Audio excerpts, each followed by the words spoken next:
right, this is the Cow Guy Close, and I am Scott Shelby, otherwise known as the Cow Guy. And simply put, it's evolution versus revolution, and we're just not ready. This administration is trying to force its Green New Deal on us without making the case. They're pretty bad salespeople. I mean, if we wanted to embrace wind and solar, we'd be knocking down the doors to buy a $60,000 electric car or pouring money into investments similar to Solyndra. Oops, wait, what? Remember that one? Ouch. Nope, the renewables just aren't ready for prime time just yet. So to add insult to injury, this is all man-made. We are being forced for the idea of the greater good into an energy that can't really handle today's load. And it's plunged us into an impending recession.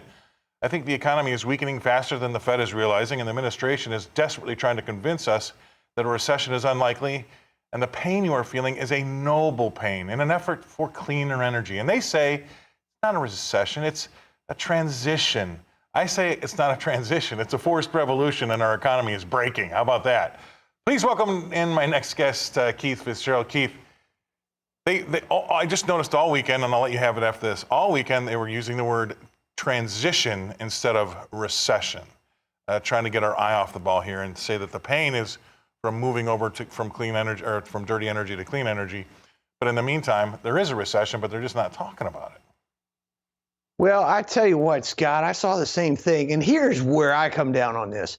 If things are so bad that you've got to use a euphemism to describe what's happening, then you know what? The stuff has already hit the fan and it's not going to be evenly distributed. The idea that this is noble makes me want to use combinations of words that my friends in the Marine Corps would use when they blush. This is outrageous that the American people have to deal with it. We make, on average, the average American makes $53,000 a year. The average electric vehicle costs $56,200 a year. Some electric vehicles, the typical ones, are in the $90,000 to $120,000 range. I just saw one in Scottsdale, Arizona at $235,000, as in $235,000. If that's something we're supposed to buy because it's noble, then you know what? Sign me up not. Isn't going to happen. The American people can't do it. We drive gas and diesel because it powers our economy, because it's fuel efficient, and because that's what the people have and can afford. This is breaking America, Scott. It is, and that's my big problem, because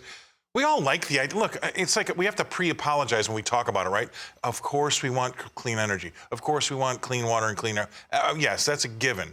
But I think now there'd be some buyer's remorse where all those that say, hey, I'd like it, that sounds like a good idea, and then voted for it.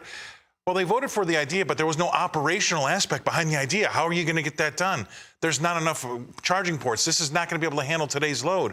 And in the meantime, because of that, they've plunged America maybe into an impending recession. So they've wasted and they've bankrupted some businesses. They've wasted a lot of people's money. And here we sit for what? Nothing really. We still now have to maybe fire up some coal plants like they are in Europe. Last year, we used 10% more coal than we did the year before, and we're projected to use 10% more this year than last year. So what have we all gotten for this, except for this, a lot of pain and heartache? And it was all man-made.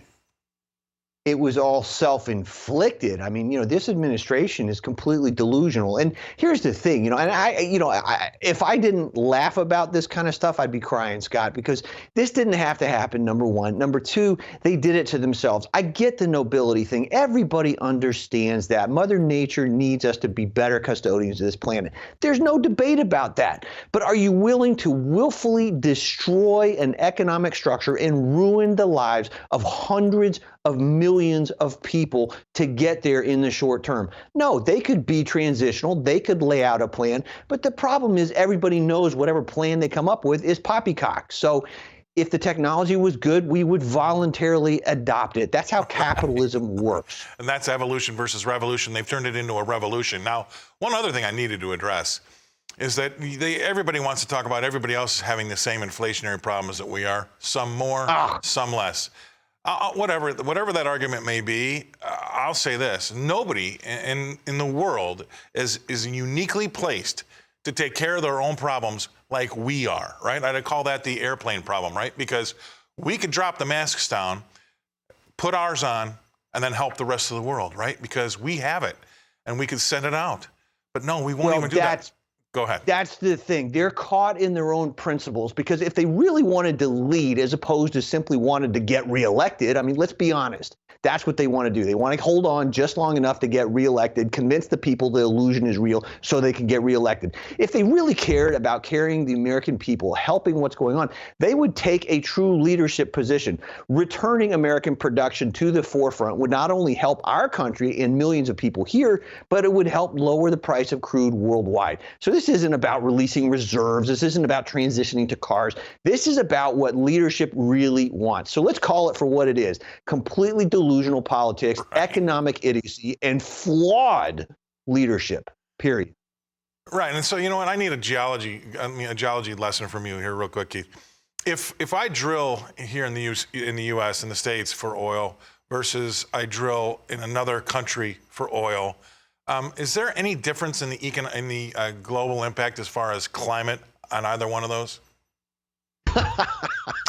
Well, I feel like there should be, but I don't think there is. Well, I don't know the answer to that. All joking aside, I don't know the answer to that. I'll let the scientists figure out. But what I do know is that we have the technology, we have the means, and we have the motive. And importantly, we have the dinosaur juice to fix this problem straight away. Now, most of it's easily accessible. There's 16.5 billion barrels stranded in North Slope, Alaska alone. If the government could put aside its bickering and its squabbling, that could be meaningful. The Permian Basin could be meaningful. There's lots of ways to fix this, Scott. So all joking aside, again, this is self-inflicted by leaders who either don't understand economics or are willfully ignoring what's happening to the rest of us. And either way, it's not a good mix. Now, is there a way out of it? Absolutely. I think we can invest in companies that make must-have products. So if you look at Pfizer, customizable medicine, you look at Chevron, which is now, by the way, the biggest renewables company provider in America, that's a good bet forward. So there's a lot of ways to get through this. It's not going to be pretty. It's still going to be scary. But, again, ultimately, as much as I have to grit my teeth when I say it, this is going to pass. And that's actually a good thing. I don't think if you would have taken the pulse of America at the time, that they'd be willing to lose their job, destroy the economy so we can move over from, say, fossil fuels to renewables. I don't think they would have taken that trade because really, as much as I say it's a noble idea, it's just the grid can't take it, number one. And number two, I have to get this off my chest, Keith, is they're two total different energies, right? They're not fungible. One is intermittent and you can't store it, and the other one's right there when you need it. And those are two totally different things. Thank you very much for being on the show, Keith. I love it. I got to go. All right. Can I get one more thing? Go ahead. People want to put food on the table, Scott. That's the bottom line. Right. I totally agree. Thank you very much for coming on. That was great stuff. Great content. Keith Fitz-Gerald. Thank you very much. Now let's take a look at those equity markets that Keith was talking about.